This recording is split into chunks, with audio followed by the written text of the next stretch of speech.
Ask the question, well, we are actually gonna be asked lots of questions. It's an AMA episode, y'all. Ask me and Rhett anything. Anything at all. Of course, you know, the illusion of an AMA is that, well, you can ask anything, but that doesn't mean we're gonna answer anything. It's not answer me everything. That would be an aim. That's not how you spell aim, but okay. Ame. It's Ame. Yeah. So we got lots of questions here. But we do want to let you know. And we're gonna get into them. This is the second to last Ear Biscuit of 2018, and something very exciting is happening in 2019. For those of you who enjoy Ear Biscuits visually, you've enjoyed it in a number of places. On the This Is Mythical channel, now the GMM channel, and in an effort to continue to confuse you and mix things up, we're going to be putting all the Ear Biscuits, the past Ear Biscuits and the present Ear Biscuits and the future Ear Biscuits on its own YouTube channel, youtube.com/Ear Biscuits, finally. Whoa. What? Ask me anything. Do not get, why you gotta get that loud about it? Ask me anything. It's not about youtube.com/Ear Biscuits. Why do you need to get that loud about it? Because that's what you have to do. I've been on the internet for a long time, and anytime a YouTuber has an announcement, they've gotta get really enthusiastic about it. Right. You know what I'm saying? You gotta get excited about it. You have to make it seem go like over there you're excited so they get excited. Go over there and describe it. I mean, subscribe to it. You can describe it. YouTube.com/Ear Biscuits, past, present, future, starting in the new year. Starting in the new year, that's where all your new biscuits will be housed. But we're not in the new year yet, we're in the now year. You can subscribe now though, you said that. Ask me anything. How do you subscribe? You go to youtube.com/Ear Biscuits and you click on the subscribe button. You could probably also program your computer to automatically, you could write a script. Okay, I'm over it. And now what do we want to talk about? You can actually go into a public library and write a script on all the computers and get them auto subscribe to it too. Not that I encourage that. So before we get to the first question. But I'll give you a cookie. I guess I have a question for us. Because we didn't get to settle the conversation we were having right before we came in here, because it's like, all right, hold on, you're like, what, are you cold? No, I have on a coat. Were you cold? I anticipated the potential of being cold. It's that time of year, man. You gotta bundle up. I like this jacket. It's got fur around it. But it's interesting that we're both comfortable right now. I'm just saying, I'm in a short sleeve shirt. You're in Isn't that a beautiful thing? You're in like an Icelandic jacket and we're both comfortable. Isn't it beautiful that we can both be comfortable and not have to worry about what the other person's wearing? But I'm concerned about one of us and I don't know who I'm supposed to be concerned about it. I think one of us may be getting sick. I'm probably just getting hot. Okay, all right. Before we get into other people's questions, my question is, can we settle the conversation that we were having right before this? I don't know if we need to settle it. I was just pointing. We were coming in here and then it was like, well, hold on, I gotta go pee before we start. And then you're like, oh, me too. And we go out there and there's 2 bathrooms and the doors are shut on both of them. And I'm in front of you. Mm-hmm. And from my perspective, I did what I always do because I know how to do things. Oh gosh. I knocked on the door. And immediately grabbed the handle. And then I grabbed the handle. There was no hesitation, there was no listening. And here's the thing, when I saw you know there was no listening? Because my ears were closed? I witnessed you doing it, and I know your reaction time is not on the fast side, and so the fact that you knocked and immediately lowered the hand to the handle made me realize that you are the person in this office who does the 1-2 combo and makes everyone else nervous. Maybe there's other people that do it. All I know is this. Oh, you experienced? Is being that inside of there? I do not like the unsettling feeling of someone grabbing the handle of a bathroom door while I'm doing my business. I mean, I will just pucker right up and everything stops for a moment because it's nerve-wracking. You feel like somebody's coming in the door. Well, I guess I don't disagree with that part of it. So my technique is to knock on the door and listen and give people an adequate time to respond, which I would say is 2 seconds, not 0.2 seconds. And then I would say 95 98% of the occupants in this office will respond with some sort of audible indication that they're in there. Listen. In all my years of working here, I've never had to grab the handle, not once. That can't be true because you know what? A lot of times the door's shut and there's nobody in there, so you knock and then you have to grab the handle and the door opens. Well, no, I'm saying when I didn't hear anything after a certain amount of time, I was just like, nobody's in there. I'm saying I haven't ever grabbed the handle and had it locked on me. I knocked. I didn't hear anything knocked and I immediately grabbed the handle.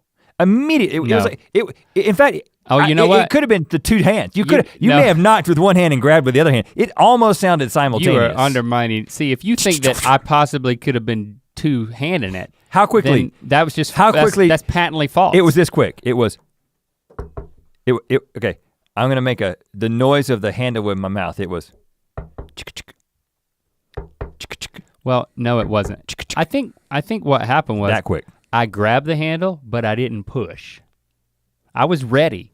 I had my hand over it. It was almost a hover, and you misinterpreted that as a. I've been on the receiving end of it many times, is what I'm saying. I've been in there, I've been midstream, and I hear a knock, and immediately I say, my word is, yep, because I know the question is there someone in there? So I just go ahead and answer. I don't say occupied, that sounds like some sort of Victorian thing. I just say, yep. I think I am having flashbacks to this particular part of the conversation. I think you did convince me to change from occupied to yep. I'm just remember that. But here's the thing, I always say yep. Listen, nobody said anything. And you're saying it's because I did the handle too quick, but then you're saying so after I did the handle and it's locked, you don't say anything?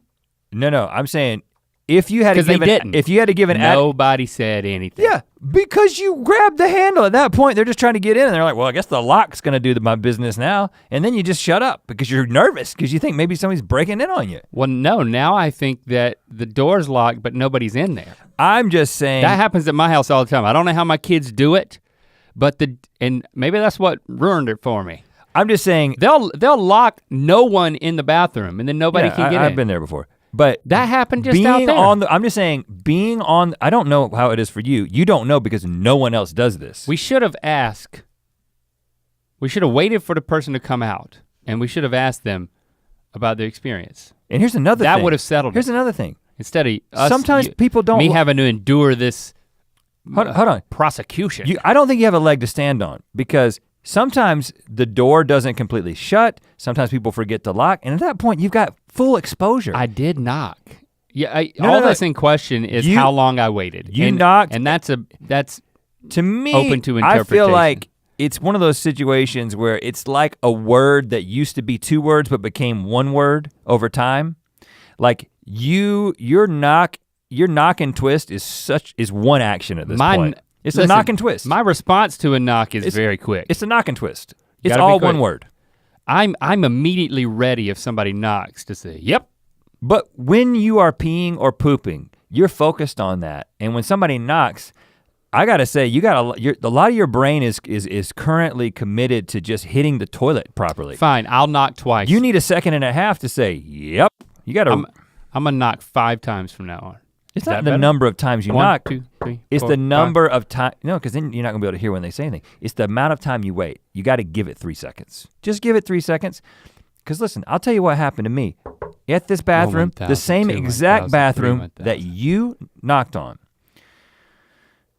I went up to the bathroom and I knocked on it, and then I realized, oh, in fact, if I see that the door is slightly open, I still knock.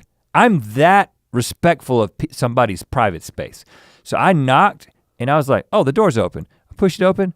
You knocked the door open? Someone who doesn't work here but works for us in a capacity was midstream. Oh, wow. Midstream. Now I see why that you have so much pain associated with this, because you've It's just called respect, man. You've been hurt. You've been RESPECT. So you walked in on somebody, so you're very sensitive to it. That's never happened to me. That was last year. I've always been sensitive to it because when some people don't knock at all. And I think that's horrible. In my mind, your knock and twist is the same as no knock at all. It's so jarring. It might be worse because it sounds like two people trying to get in at the same time. It's like this is a full-on attack. I'm hurt to be lumped into that category. Well, you should feel bad. It's not the same category. A knock and twist is not the same as just a phantom twist. As a victim of the knock and twist, I gotta say it's as bad as the twist. Maybe I just need one good walk in and it'll cure me. I think I gotta walk in on somebody. And what are you saying now when people knock? I think I heard you say it the other day. You're saying yep now too? Yeah. Yeah. You're not gonna change my mind about this then. You can't keep winning these. I mean, I'm gonna walk in. Occupied does the job. Does the job. Occupy, that's 3 whole syllables. You got it, buddy. Anything you say at all, really, it could be effective. But do you say something back? Because, hey, I knocked earlier at the other bathroom, the hidden poop bathroom, and I'm pretty sure that was Alex's voice. He had time to respond. I'm telling you, you did this. I'm sure you did the knock. I just walked away. I didn't say. Should I have said anything, no, Mr. No. Setting of standards? You do not speak back to a person. It's like, yep. It's like, okay, I'll be waiting right out here listening. Yeah, you don't. No, this seems self-evident to me. You do not speak back to the person. I didn't. I just want to make sure. Don't apologize. I walked away. Now, if you do the knock and twist, apologize. But if you just do the knock and they say, yep, that's it. I walked away. Your only part is called the knock and walk. Yeah. Knock and walk, totally acceptable. I would say slink. I slinked away, defeated because I was really excited to drop a deuce in that bathroom. You gotta get at least 30 feet away. And then I'm like, now am I going back to the other one? That's right beside Feldman's desk. Well, there's a wall. There's a wall, we installed a wall. There's like a little partition wall. Does that do the job? Mm-hmm. It makes you feel like you're not next to the bathroom, right? That was the design intention. Never thought about it, actually. You never thought about it? Seriously, that's why we put it there. The wall made you not even think about the fact that you're right next to the bathroom. But now you're gonna think you feel like it's a totally different part of the office, but you're like 7 feet from somebody pooping. Yeah, the more annoying thing is people walking behind me and bumping into me. Well, this is not a complaint session. I don't want you to start saying, well, if I am gonna complain, it's gonna be about these 6 things. That's not what we're not expanding the conversation. Unless you're gonna defend me in my knock and twist, which seems pretty indefensible at this point. But no, I'll grant you that. I'm gonna think about it. I don't like counting seconds in my head though, because they're always faster than they are in practice. I have to count them out loud. I'm going to do it out loud. Just remove knock 1,000. Just remove the twist. Just remove the twist from your world. The twist will come naturally when you're like, oh, nobody's in there, and then you'll just enter, and twist is just intrinsic to entering. I think I just had to pee really badly. Well, can't blame a man for that. Not sure we settled anything. Many times, I mean, we could also institute just an open door policy where it's like as many people just want to go at once can. I mean, we're all human. That's the worst idea. It is. Again, it's kind of like counting out loud. Now that I've done it, I'm like, okay, now I know what time it is. Yeah. So to speak. So just to clarify, for legal reasons, we do not have an open door bathroom policy at Mythical Entertainment. And that one guy who you walked in on apparently does. The co-founder of the company was just talking about that for entertainment purposes only. Isn't that in the description of all of our podcasts? Yeah, right. Like for entertainment purposes the views only. expressed herein are not actual views. They're just presented as entertainment fodder. Let's present some answers to some questions, but before we do that, Link, you have on a jacket that people can't buy, but you have on a shirt that people can buy. Look at this. It's a Mythical skate-esque shirt. It's a skate-esque. Black shirt and it says Mythical on it. It's like you can't go wrong with that. Go to mythical.store. When was the last time you skated? On a skateboard. Probably 3 months ago. Last Christmas, how did that happen? Christy bought me one of those trendy little skateboards and I was like, girl, you don't want me to get on this. And where'd you do it? She thought it was- On the street? On our street, yeah. Cause bold, man. Lincoln and Lando would ride their scooters around. You can also get that shirt At Amazon.com/mythical. We do have some select merchandise over there at different stuff at those two stores. Amazon.com/mythical. Check them both out. For those of you who are like, I'm only gonna do it on Amazon. Well, you know what? We thought about you. You know what? Let's get into some questions. So we got sweatshirts too over there. Let's get into some questions here. Tatiana Kolova asks, what questions are you tired of being asked? Hashtag Ear Biscuits. Yeah, let's start with that one. What question? Yeah, let's say all the questions we're not gonna answer, I guess. Well, I think the most common question I get asked is, wow, why, how do you put up with that other guy? Or, what makes you so amazing?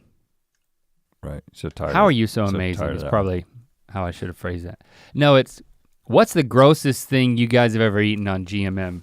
That we get that question a lot. Every Q&A. And that's a fair question because it's just the first one that comes to your mind when, you know, I told you this morning, I don't know why, this is not much of a realization, but sometimes you realize things that are obvious and it just feels like an epiphany.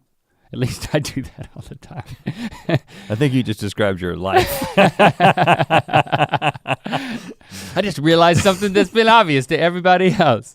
I realized that I can't think of another show that unapologetically eats balls like us.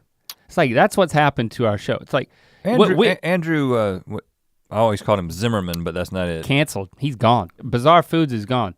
But you're right. I mean, Zimmerman. But it wasn't, I mean, he ate a lot of balls. Just eating so much crazy stuff. But nobody on the internet, maybe. I guess we got the corner on that now. Now that Bizarre Foods is gone. Put the ball in the corner. Corner pocket. Right in the pocket. Two ball into the corner pocket. By pocket we mean crotch. So, I don't know, and then I think the reason why it's so annoying is because we haven't come up with just that answer that we say all the time. I have. But then I feel the need to say, well, honestly, it all runs together. It's all so bad. Because you say, well, congealed pork blood is the worst thing that we've eaten. Pork blood! Will it taco?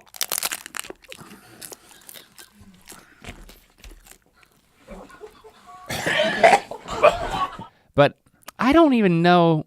It's concise and it's not false. Yeah, it's just it's an answer that's not false. There's got to be things that we've eaten that are just that bad. Oh, the bile was ridiculously horrible.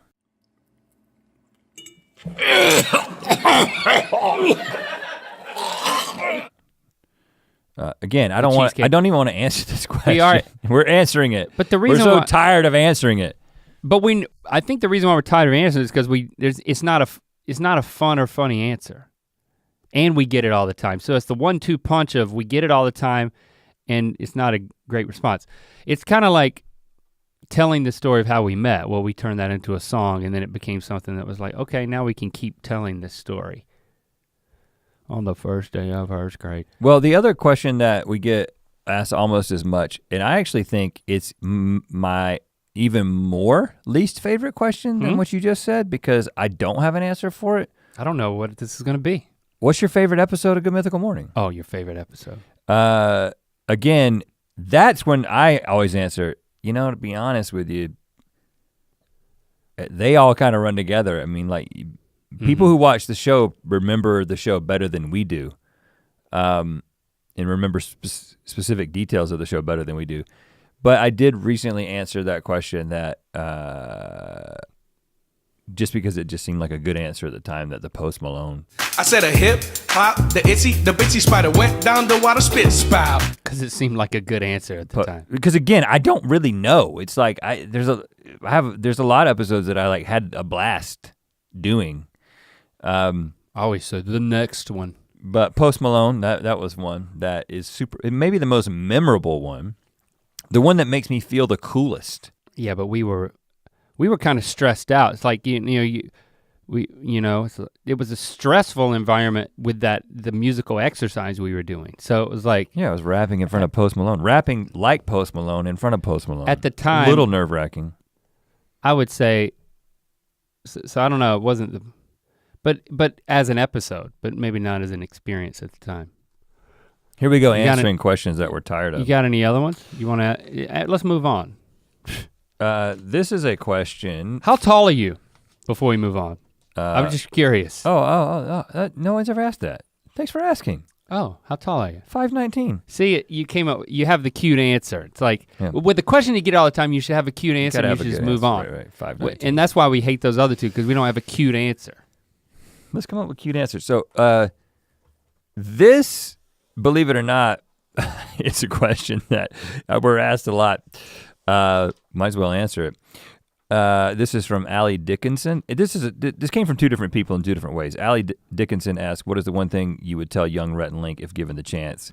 And Emma, Soft and Better on Twitter, asked if you were given the opportunity to go back and change one thing in your lives, could be a correction of a mistake or skipping out on something you knew ended horribly, or would you be too afraid of the dreaded butterfly effect? So this type of question, if you could go back, blah, blah, blah, blah, is one we're tired of being asked? Well, I think people ask that because our shared history is such a part of the work that we do, and we're talking all the time about our past, and then we also say things like, who would have known that going to engineering school would have led to this? And I think people, it's natural to be like, well, what would you do? Would you say something to young Rhett and Link, and what would it be? And would you be afraid to screw things up? I actually have a brand new answer to this. Okay. Like I was literally thinking about this yesterday. Okay. So I have an answer. Do you have an answer? Well, I actually kind of have the same old answer in a brand new way. Do you want to go first? Because I was talking with my, you know what? You answer it first. Well, I was at the gym and I was thinking that my shoulder has started hurting again. Hold on, you're joking. That you started thinking about this at the gym? No, I was at the gym and my shoulder started hurting, and this is related to my shoulder. Okay, well, this is kind of freaky. You'll see why in a second. Is this the butterfly effect? Why are your eyes getting so wide? Is a butterfly about to come out of them? Because it's weird that independently you went to a very similar place that I'm about to go, but just go ahead. The gym? Yes. Really? Literally, the gym is where, and it was literally yesterday. What? Yesterday morning. We may have been exploring this question at the same time. What? Did you see a butterfly come through? If I could go back in time, I wouldn't have thought about it. It's too weird. This is way too weird. And not only did mine happen at the gym, but it was in relationship to an injury. What? Yeah. Yep. I think this just says that we're like old and decrepit, but but it's weird and like yeah. Like our lives are continue to mirror each other, man. I was looking in the mirror too. I was doing some pull-ups and then stop freaking out. I mean, by the time this comes out, this video's long gone off the wave of the internet, but it was that the guy in Switzerland who was hang gliding with in tandem with a hang gliding guide, and the guy didn't strap him in, so his like pelvis was like hanging up and being supported by the weight of a strap. And the entire ride from the top of a mountain in Switzerland, the dude is hanging on, sometimes by only his left hand, for dear life, as the guy tries to steer down the side of the mountain. And the guy who trains me is like showing me this footage, and then he's like, saw it. It's crazy. He doesn't die, which makes it fun to talk about. He seems to have a good sense of humor about it. But he tore his bicep. And he tore his bicep and he hurt his shoulder. And then which is, first of all, crazy. And we said that he was able to hold on that long, yeah. And to hurt himself that badly. And to not let go. My trainer guy, he was like, there's this challenge where, I can't remember where he said it was. The hang glider challenge. No, all YouTubers are doing it now. He was like, if you hold on to, it's at Venice Beach. You can go there, and if you can hold on for 100 seconds, it'll give you $100. Just hang? Just hang for 100 seconds. Must be a lot harder than it seems. And then he's like, let's see how long you can hang. Now, I had already done some pull-ups, okay? You know, full uncheated pull-ups. Like lock elbow, back up. But I thought that hanging was supposed to make shoulders feel good. I'm just saying that I was a little tired and then I started hanging, okay? And he starts timing me. How long do you think I went? Well, if 100 seconds gives you $100, it means that in order to make that a profitable proposition, no more than 5% of people could do it. I would put you in the 40th percentile. Thanks. After my pull-ups, right? I'll put you in the 30th percentile after pull-ups. So I think you went for 27 seconds. Thanks for that vote of confidence. I went 45 seconds. Oh, okay, not bad. But that was really hard. But you know, my life wasn't in danger. I wasn't literally hovering over the Alps or wherever they were. It was really hard. That's all I could do. I bet you I couldn't do that. I bet you I couldn't do 45. So then afterward I was like, my shoulder was already, that didn't make my shoulder hurt. My shoulder was already hurting from doing some kettlebell swings a week earlier. And I was kind of, and then, so like doing something like having fun, doing this hanging challenge is something that like I started getting nervous about. And then I started thinking. You were having fun? I was having fun at the gym. Wow. And then, I was like, I'm nervous that my shoulder is gonna be hurt worse. And then I'm like, you know what? If I could go back in time, I would go back, I guess it would be 4 years ago now, and I would not sleep on my right arm. If you take, I would sleep on my right side and I would put my hand behind my neck so as to be resting my right ear and thereby my entire head on my right arm. And I would just lay there like that and sleep, and which would allow me to spoon Christy. Okay, I'm just saying. You know, you wanna get snuggly. I can't sleep in that configuration.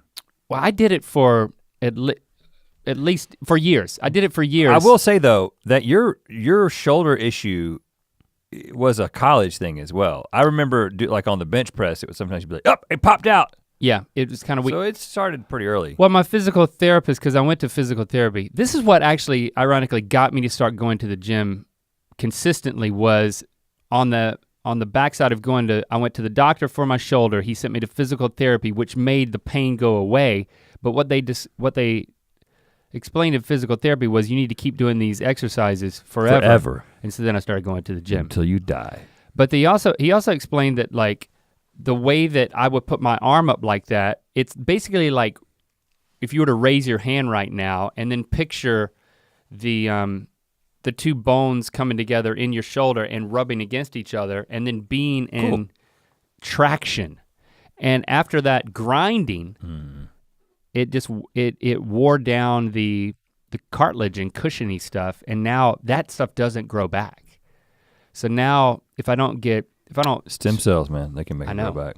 You can go to Panama and get injected. I was like, I'm gonna do that. It's so frustrating that if I just slept on my back and not cultivated this habit of sleeping on my right side, I wouldn't have this pain now. Now, let me interject at this point. And so that is the thing that I would do. Let me interject at this point. I'm done, you're not interjecting. Well, before you say that you would, but I wanna talk about whether you actually would or not, because I was at the gym and I was doing the deadlift, which first of all, for me, I'm at the gym because I wanna be in shape and not just turn into just a ball of jelly.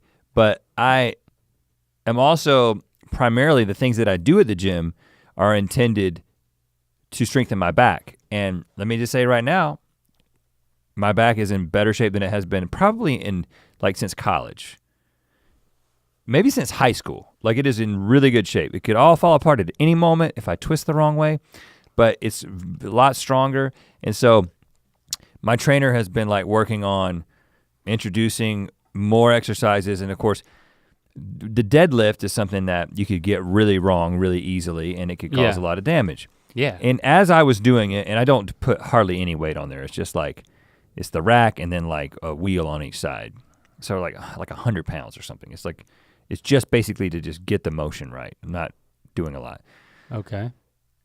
But I was like, how embarrassing. I was like, you know, in high school, I was telling my trainer, I would put 3 wheels on each side. I don't know how much that is. And at Harnett Central High School at the time, weightlifting class wasn't like, well, how are you supposed to do this? It was just like, they'd put 3 wheels on each side of the deadlift bar and then guys would just line up one by one and see if they could lift it. You know what I'm saying? It was more of a contest. It was like, can you do it? Can you do it? And I would look at myself in the mirror, even though I was wearing a weight belt. I don't wear a weight belt now because if you're doing it right, you shouldn't need one. And I would be bending over and putting all the weight on my lower back and just like bending like that. And you know what? That's what created my back problems. There's a couple other weird injuries, but I feel like that was the start of the real bad like herniations and sort of changed the way that in fact, I was telling her, I was like, it kind of changed the way I played basketball my senior season because my back was messed up and then I was like, you know, if I could go back, I would. No pun intended. I wouldn't have done that, and I wish I could go back and tell my younger self, like, you realize that that's stupid. If you could, like, look at yourself. If you did this right and you did it with less weight and you got the form right, like, you could actually, like, make yourself a better athlete. Like, you could jump higher, not from doing calf raises. Like, we were stupid. We thought that the way to jump higher was to do calf raises. Like, your calves contribute to your vertical leap, a very, very small amount. It's your glutes, man. It's your legs. It's your upper legs. And so I was like, man, I got recruited by some colleges. I was like, if I could go back and like, I probably would have been recruited by some bigger schools. And then I was like, but you know what? I wouldn't go back and do that because if I had gone and played college basketball, I probably wouldn't be here right now. See, but that's different with me. She was like, yeah, you'd be somewhere in Wisconsin. You know what? That'd be sad. So I wouldn't go back, man. I'm glad you mucked up your back, man. And I am too. But for me, I'm only talking like going back. It doesn't matter. I'm sleeping on my back. How could that butterfly affect anything? It would affect everything. You think Chrissy and I would be divorced now because I didn't spoon her for that year? You would be divorced, remarried. You'd have a little kid named Link Jr. Well, that'd be weird because I'm the third.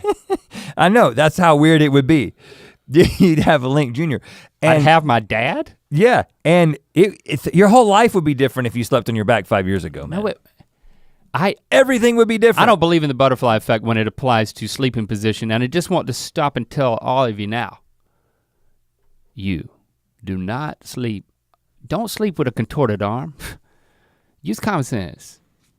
And sleeping on your back is great for your back as well. Sleep on your back no matter what. It's great for everything except spooning. I think it does something to your face.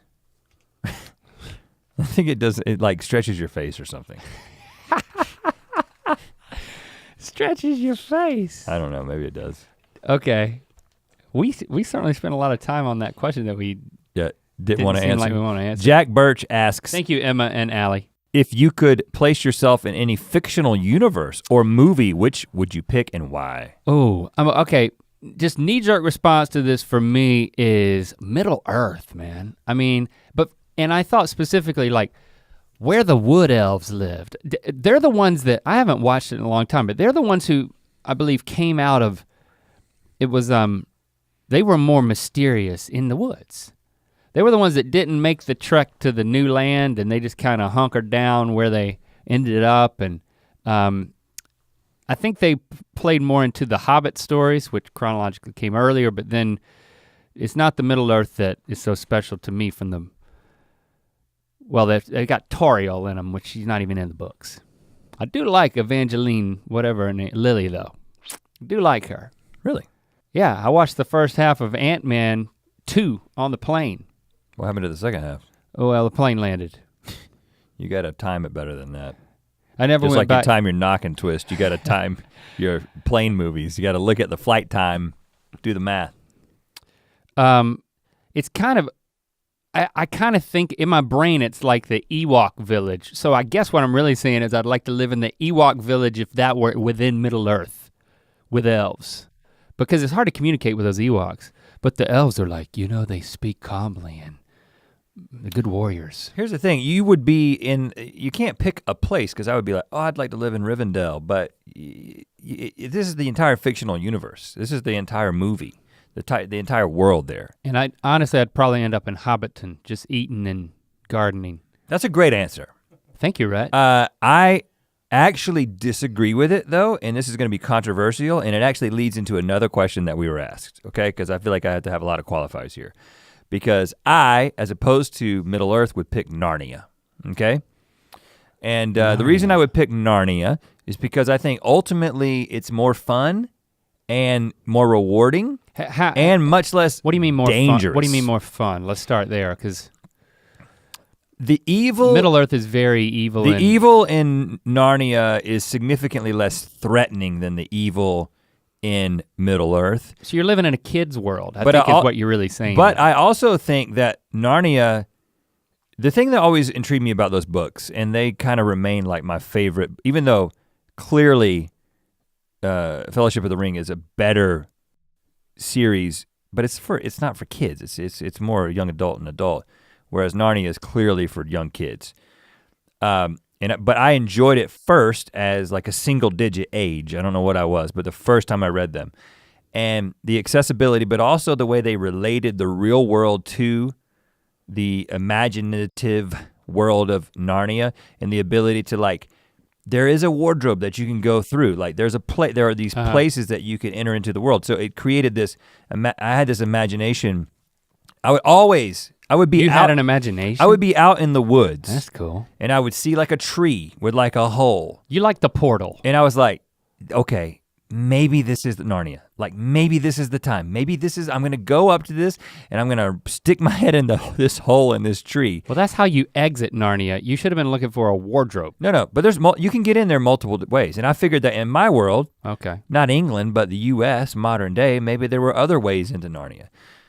But I feel like to the generation of, let's just say the millennials, I feel like Narnia has been soiled because the movies pretty much sucked. Oh. So I think when they think about Narnia, they think about the movies. Okay. And that's why I would go into this other question. Kevin Mata asks, if you were given the opportunity to remake a movie, which would you choose? Okay. So first of all. See, Narnia, I didn't read the books. So if you're judging it off of the movies, then you're like, no contest. There's no contest between. I wish I could go back to my childhood and read those books. Okay. I just wanted to say that. Well, there's a lot of reasons to go back now that I think about it. You're gonna screw everything up if you go back and read Narnia. So I'm just saying I don't have that, I didn't have an expectation. Also, my kids weren't of an age to take them and they didn't care. So I actually didn't end up watching them in the theater, but I did watch one and it did kind of suck. Okay, but suck is probably too strong of a word. I know some of you may have really liked the movies, but it was, in terms of how impactful the books were for me personally. But I think, first of all, if you remade it, would you age it up? Because that wouldn't be true to the books. And I think that's really what you're saying, that's your critique of it. Is it that? No, there are movies that are more intended for kids that capture, there was a cheesiness to the movies that, also, something that for some reason didn't seem to happen with Lord of the Rings. Like, it was a weird moment in CGI technology. Right. Yeah. Not quite as weird as like 5 years before that, but just something about the way that you have this view of Aslan and what he's going to mean to you, and then you see him and you're like, that's just Liam Neeson. And also, it sounds like Liam Neeson is in my freaking ear because he just did this voiceover into like a microphone like this. I think we're talking budget. I think they have budget issues. I think they spent a lot of money. They spent, what was the budget on the Narnia movies. And then what was the budget on the Lord of the Rings? Can you just look those up real quick? But they're doing. And then we're gonna see. We're doing. But Peter Jackson, I don't even know who directed the Chronicles of Narnia. Disney is doing these like. Well, I should do the next one. Live action remakes, like like the Lion King is a lot of people like. Total for all really three excited films. about that, But hold on, total for all three films. I think you're pitching a remake that is like that. 560 million? Yeah. For how many movies? 3. That's a lot of money, man. It grossed 1.6 billion. It made a lot of money. 1.6 billion It was gross. successful because of the IP, man. Yeah, but what about Lord of the Rings? 281. 281 total? That's what it says here. Film series. Wow, okay. Well, they don't shoot in the U.S. They don't shoot in the US. There you go. But they made more money. They made more than 1.6 billion. 2.9. 2.9 billion, so almost twice as much. That's irrelevant to your point, though. Anyway, because here's the thing that I wouldn't do. But a lot of people, like just a couple weeks ago on Twitter, people were talking about like, are they gonna remake Back to the Future? And a lot of people wisely said, no, you don't remake movies that were perfect. You don't remake perfect movies unless you're a freaking idiot. So that's why I think you're onto something. You make remake movies that sucked. They weren't as magical as they needed to be. And they can benefit from technology now, like the way that Disney's remaking these movies. I mean, people are critiquing the trailer and saying that The Lion King is like a shot for shot, it seems like. And it's like, is that really necessary? Okay, well hold on, this might be an exception because remaking The Lion King in a different way is a slightly different conversation. But what are you gonna do with Back to the Future? You're gonna make another live action Back to the Future. No, you make it animated with Legos. Lego can do that. Okay. If it translates Back to the Future. The only way to acceptably remake a movie that was done well the first time is to change the medium. That's the rule. Okay, so you can go to animation from live action, which is weird. You can definitely go to live action from animation, which is cool because it's been done. Jungle Book, was that good? I don't know. Yeah, it was good. There was a live action character in that though. And there's not one in The Lion King. Yeah, I was like, oh, Donald Glover's in it. And then I was like, no, he's not. His voice is in it. It's different, guys. I haven't seen enough movies to know what to remake. So let's ask another question. Okay. Every movie that I've seen, I only see movies if they're fresh on Rotten Tomatoes and the audience likes them. And what? I don't see a lot of movies. Clearly. Right, yeah, you don't like Rotten Tomatoes reviews? You don't think they're reliable? No, I just don't think you get both of those together. Oh, you don't get both those together. Yeah, I don't watch a lot of movies in the theater. I ain't got time for that. It's gotta be a knock it out of the park type situation. Madison Wright asks. I'm gonna remake Aquaman. Like I wanna do a low budget, I'll be Aquaman. I can't hold my breath that long. We heard an interesting sort of industry story about Aquaman that I wanted to tell. Huh? The live action Aquaman is out right now. Yeah. With Jason Momoa. But I'm gonna go ahead and remake it. My wife's favorite person who's not me, Jason Momoa. Now, here's something that we heard this is inside industry knowledge. We know someone who worked in some costume design on Aquaman. And they spent all this time creating this amazing handmade Aquaman suit that was like, had I don't know I haven't seen it, I'm not gonna see it, but it's like scales and they were like made out of something and like they spent like months like working on this thing and like handcrafting it and then they like gave it to Jason Momoa and he like picked it up, it was like, it's too heavy. And so they ended up like painting the stuff on him. Yeah. So take that. Which we've done that. Jesse, that's what Jason Momoa will do for you. You'll work on his suit for months and then you just give it to him and he's like, too heavy. But he looks great just having paint on him. So she knows that. Yeah, right. I shouldn't have brought him up. Right. I shouldn't even say his name because it just puts him in her mind. I'm actually thinking about seeing that movie. Then she looks at me. Right. Oh, yeah, right. That's why I'm going to the gym, man. I'm gonna be Jason Momoa in about no, you're not. 9 months. Okay, you want to think about that a little bit, or do you want me to move on? Yeah, let's go with Erickson here. Oh, you want to go there? No, we'll go back. Let's go back. We'll get to everybody. Madison. Why don't we read it? I gave birth to a pineapple on your tour in Portland. Right. Are you ever going to start sending me fruit child support? Or do I need to bring in my mom's cousin's daughter who's a lawyer / opera singer? This is Madison, who was incredibly memorable and actually was the first person to give birth to the pineapple. Well, we didn't, it's just someone on stage who's supposed to model the pineapple. We didn't say that we did not plan. No. It was an impromptu interaction that led to her simulating childbirth with a pineapple. But to answer your question, I don't think we have to send fruit child support. No, we are not in California. We're not gonna send you fruit child support. Yes, you need to bring in your mom's cousin's daughter who's a lawyer / opera singer. I'd like to get litigated via opera. Bring it on, girl.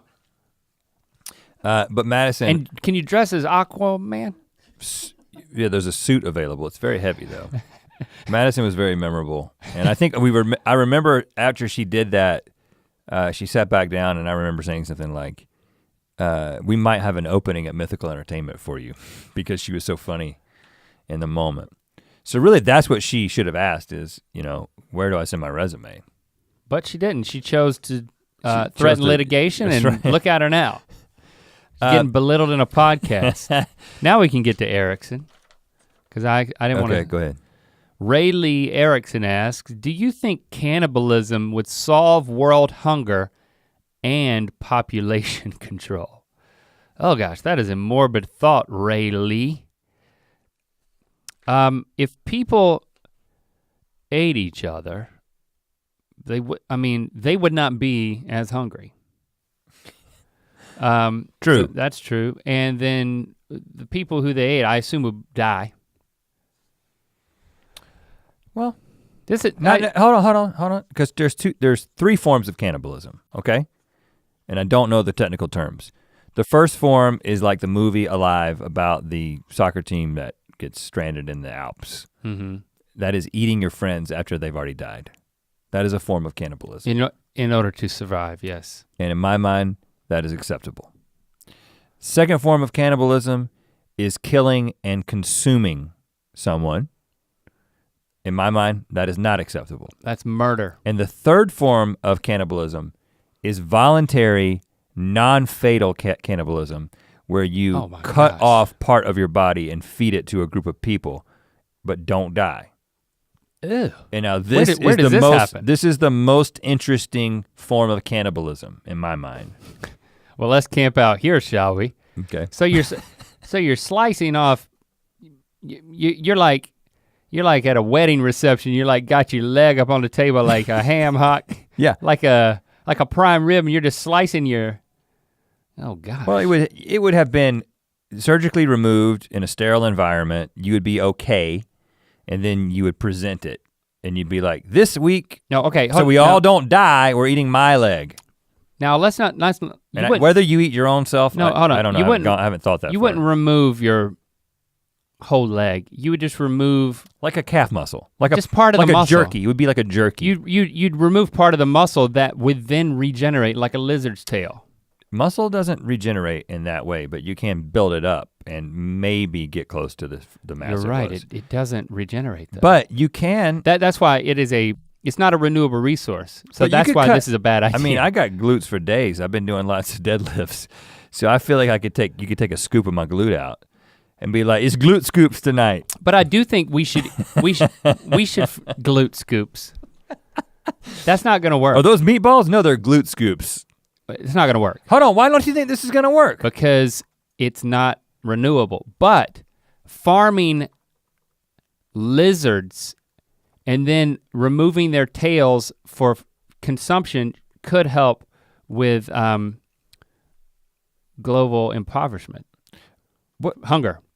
What kind of nutritional value is there in lizard tails? Some. Enough. I'm sure some. there's. I'm sure you can. I'm sure we can. We can breed a meaty-tailed lizard, and then you're just scaring it, and it loses its tail, and then it regenerates, and it's like Christmas trees. You have a whole bunch of them, and then they're in stages. So it's like this group of free-range happy lizards. Okay, you need lots of land. They're out there roaming around, but it's like they're bred for their meaty tails, and they're at different stages. This pasture over here of lizards is, they got some fully developed tails. We're about to scare them. It's like a crop, yeah. And then all you do is you just run through the pasture, and it's like a ripe peach. You lose their tails. That's a pretty good idea. I don't know if it's a good idea. This is like Elon Musk situation, man. I should be talking to him, not you. I think that lizard tails are probably not as good of an idea as just farming insects, because farming insects. But that kills the insects. If you don't want to kill the insect, then you got to go with lizards. They're donating their tails, which is kind of what you're talking about with the glute scoops. I was just trying to go with your vibe here. Okay. But if you want to go back to cannibalism, I really think we have to talk about eating dead people. I mean, just across the board. Well, first of all, I'm not an expert on this, but it is my understanding that eating dead people is not good for humans. The people who are doing the eating, I think that's unhealthy. It obviously depends more on so than just eating meat. What I think they've died from. But even you're saying you could survive even if it's prepared well on a mountain for you could survive, but you're saying it's not good for you? It's not gonna kill you. It's not nutritious? I seem to have read at some point that people eating people leads to weird diseases. Maybe I'm wrong about that. That doesn't ring true to me. I mean, isn't like a glute scoop from a freshly dead person who say, you know what, I want to donate my glutes to be scooped for, to feed the world. I don't know. Just something about it just seems like it would go bad after a while. If all you're eating is glute scoops for days on end. Well, I'm not saying it's all you eat. I'm not trying to say that butt muscle is a balanced diet. I'm just saying it's a part of a balanced diet. But technically he was at Ray Lee, which I like that name, by the way. Ray Lee Erickson. Sounds like I like that name, Ray Lee Erickson. It does sound like somebody like to scoop your glutes when you die. It sounds like someone who might commit a murder. This week, Ray Lee Erickson arrested for cannibalism in an effort to contribute to population control and solve world hunger. Sorry, I don't know. It's a beautiful name. I think it's a good idea to eat fresh, consensual dead people. Consensual. I don't know, man. I don't know. I think if you're curious what it tastes like. Well, I know that. I already said that if I had to, I would, without qualms, eat a person for survival. Life or death. But I wouldn't make it a part of my diet. But there is an interesting proposition that if for some reason it doesn't turn out to be bad for you, if we could just take all the dead people and create a slurry out of them. Oh gosh. Like Soylent Green. What? Right, I mean Soylent Green is people. Spoiler alert. But seriously, I mean you could potentially create a Soylent from dead human tissue, and if it was. But I don't like to eat meat slurry. I like to eat like cuts of meat. It would have additives in it that would make it taste okay. Okay, fine. Let's do it. It seems to be better than just letting them rot or burning them. And I don't think it's an abomination. I mean, it sounds like it should be, but I don't think it technically is. I don't even know what that means. I don't know if you can determine what an abomination is. That's true. On a personal level. Maybe it's not an abomination. Well, I think you can, because if it's not it's definitely an abomination to some people, okay? Right. But I would do it, like I said. You want to move on because Yeah. Pete Sheridan. I think it's just Sheridan. Oh, okay. Pete Sheridan asks, Pete, you should You've been in LA too long. all you got to do is add one more I, Pete Sheridan, and you're onto something. You and Ray Lee Erickson can eat dead people together. Pete Sheridan and Ray Lee Erickson, the serial killing duo, glute scooping across America. Who knew that when you ask a question on the social media that we were gonna make you into cannibalistic serial killing duo? Yeah, be careful. Be careful what you ask Dressed for. as Aquaman. Pete Sheridan asks, do you guys know what this rash on my leg is? Well, first of all, Pete, you didn't send a picture. Second of all, Pete, don't send a picture. I don't know how to identify rashes on legs, but I wonder if that impacts the viability of the meat of the leg. You definitely do not want meat that has been bathed Rashed. in hydrocortisone cream. You know, or not, and just has a rash. Yeah. Well, no, you peel the skin off. Does the rash go to the muscle? If the rash goes to the muscle, Pete, you need to see a doctor immediately because that's not a rash. Well, kind of like an apple gets rotten, starts on the skin. And it's a little different. Yeah, that would be gangrene. That's not a rash. Okay. Don't eat the mushy parts. If the glute scoop's mushy, now move on. Speaking of good names, Magnus Mar Payson. Getting a closer look? No. Magnus Mar Paulsen. Okay. Which is definitely some sort of Scandinavian name, I would think, right? Who are we to generalize? I get a lot of ideas and inspiration from you guys. Wow, well, thank you. From watching new GMMs and Ear Biscuits, as well as just watching old Rhett and Link music videos and old GMM videos back when you guys started. I wanted to know what content creators, musicians, and authors, etc., inspire you guys. That's a good question. MMP. Now, first of all, this question makes me a little bit, I feel a little inadequate whenever I think about this, and definitely when I'm asked it. Here's why. Okay. Whenever you see like respected artists interviewed talk about their work, it seems like the references, their influences and references to other works are like right on the tip of their tongue. And I've always felt a little funny about that because sure, me and you have been heavily influenced by a lot of people and a lot of forms of entertainment, but we haven't processed it very directly, right? Sometimes people are like, what did you guys think was funny growing up? And I'll be like, my dad, which has influenced the way that I make the funny. But also like me and you, we were big fans of Seinfeld. We watched Seinfeld in high school. We watched SNL growing up and we would bond over the latest like Jack Handy deep thoughts, you know, and yeah. Lorne Michaels is famous for saying that people usually say that their favorite era of SNL is when they were in high school. For us, I think it may have been when we were middle school is when we were like really connecting with it. Yeah. But anyway, sure, there's lots of like sort of the traditional things that we're influenced by, but it's not this very direct, it's not like we are just guys, like we're not filmmakers, right? You know, we hope to make movies. We have made a documentary, but we haven't made a scripted, a narrative film yet.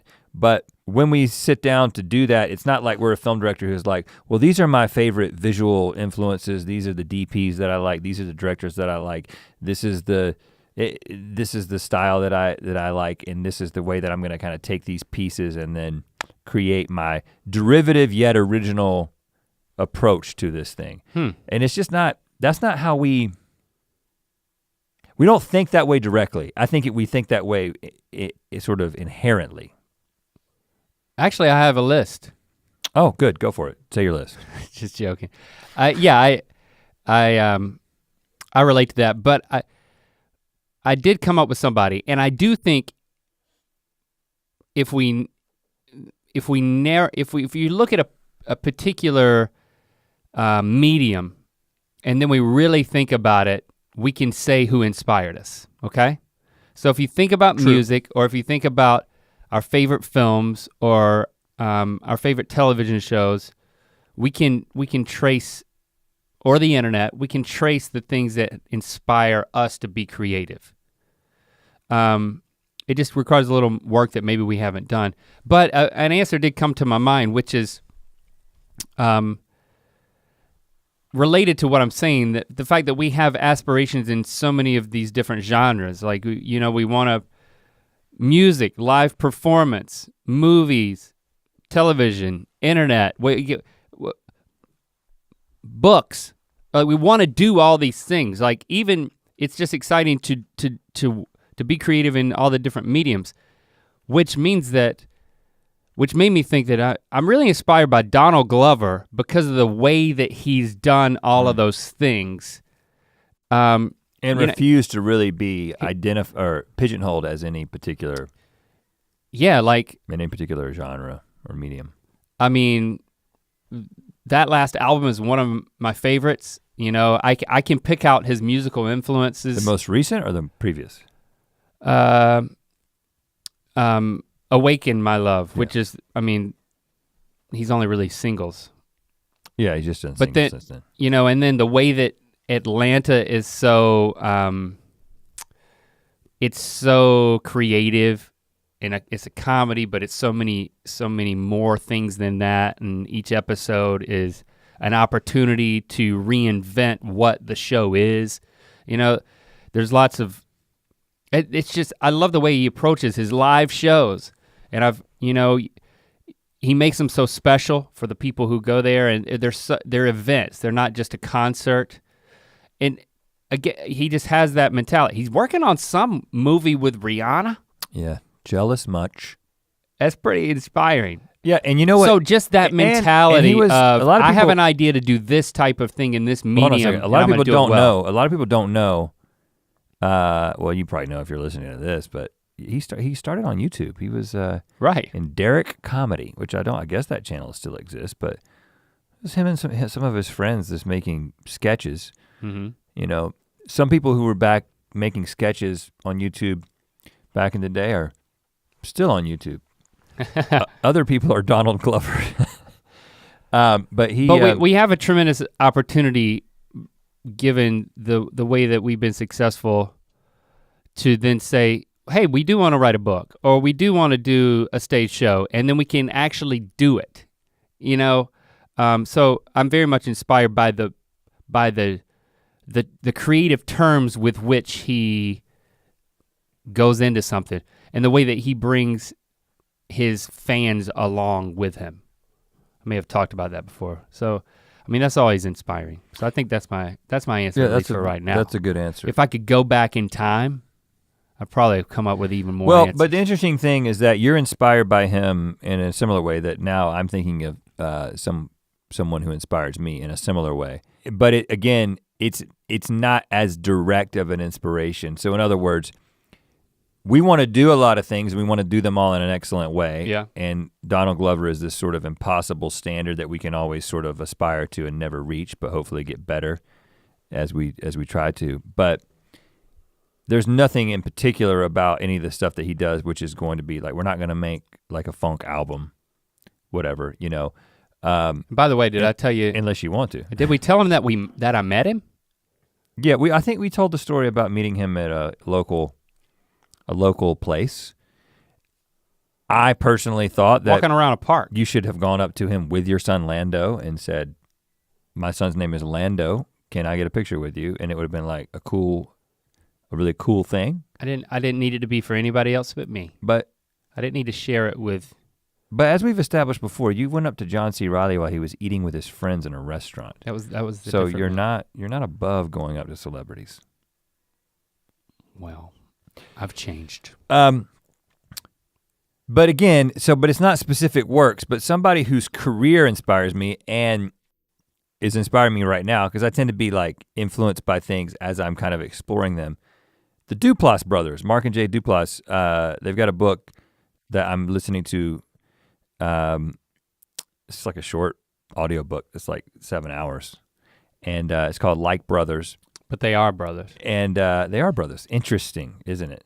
Now, the thing, I wouldn't have said that like, I haven't seen all their movies, and I wouldn't say that like I'm a student of the Duplass brothers films. I'm obviously very familiar with them and kind of know a little bit about their story and like the independent film situation and Puffy Chair and Sundance and all that stuff. So I've always like had this respect, and I've always kind of known that I think they're about our age or a little bit older, and I think, well, reading this book has been kind of weird in one sense, because these two guys from the South with a weird obsession with Lionel Richie. Really? Who both, the way they divide their work up in terms of like one's kind of the starter and one's kind of the finisher, and that's just to name a few things. There was some other sort of like, in their book, like their wives read one chapter. Like really? Yeah.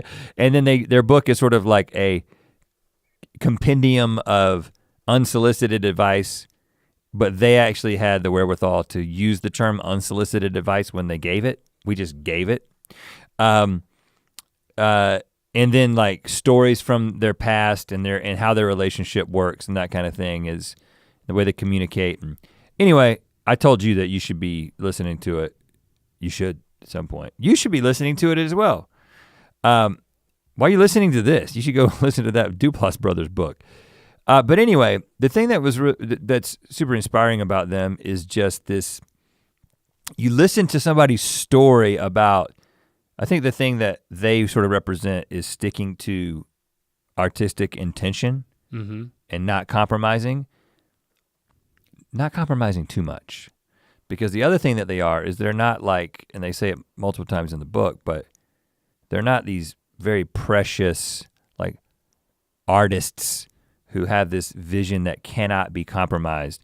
They know they're practical. They have a practical, they come from a very like, that's like a us, practical place where, you know, they know how to work with people and they know how to try to get their vision, but also do it in a practical way that like satisfies like a studio that they may be working with or whatever. But anyway, it just got me, I got super inspired. To what? Or was it to what or just not? Well, we're always thinking and doing things. Again, I feel like I say this a lot on Ear Biscuits. We're always thinking about and working on things that we can't talk about. But I think that some of the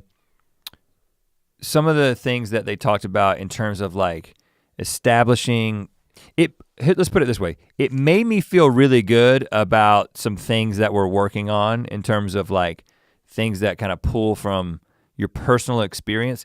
They use the term mining the epic smallness of your own life, which is the idea that you have a very particular perspective and background, and you kind of get in the middle of it and you get too close of it and you can kind of discount, oh, we shouldn't be telling this person's story, we should be telling our story.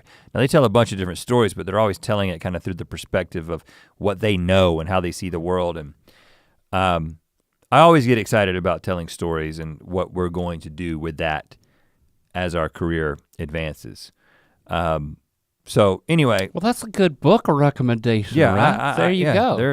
I hope we can meet him and like hang out with Lionel Richie, all 5 of us together. That'll be a wonderful, wonderful quintuple date. Are they obsessed with the pose? Because that would be a little too close.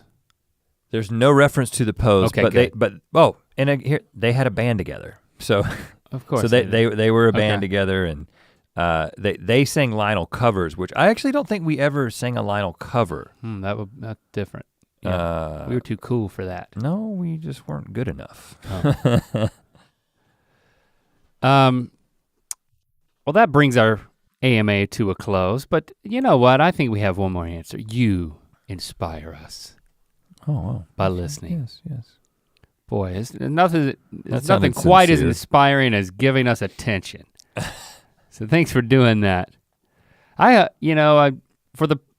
We we've heard that we've been an inspiration to people. And boy, that is really nice. Yeah, I actually was really nice to find out that you've inspired somebody. I was looking through, as I do from time to time, looking for reviews of our book of Mythicality. I do that from time to time for self-validation, and I came across a review that was somebody gave us 2 stars out of 5, and then said, if these guys were half as interesting as they think they are, this would be a good book. And so yeah. Wow, I'm glad you brought that up. Yeah, we think we're pretty interesting. I don't know what to say to that. You're not really supposed to. I just thought it was funny. Oh. But you know what you should do? You know what else is interesting? You should go to youtube.com/earbiscuits. It's a new YouTube channel. You can subscribe to it now. There's nothing there, but there will be soon, including 0 subscribers? We're not, I thought we were repurposing a channel. It has 2,100. Yeah. Okay. Well, so we have a It little has bit. a few. We have a little bit of a head start, but go over there 2,000 subscribers. and subscribe to youtube.com/earbiscuits, and all your favorite ear biscuits from the past, present, and the future will be there. If you want to talk about cannibalism, #Ear Biscuits. Let's go for it. Let's do it. We'll talk at you next week as this year grinds to a halt, just like my shoulder was grinding against itself for years. Man, if I could just go back. To hear this ear biscuit in its entirety and make sure you don't miss an episode, follow the links in the description to subscribe on Apple Podcasts or anywhere else podcasts are available. To watch more Ear Biscuits, click on the playlist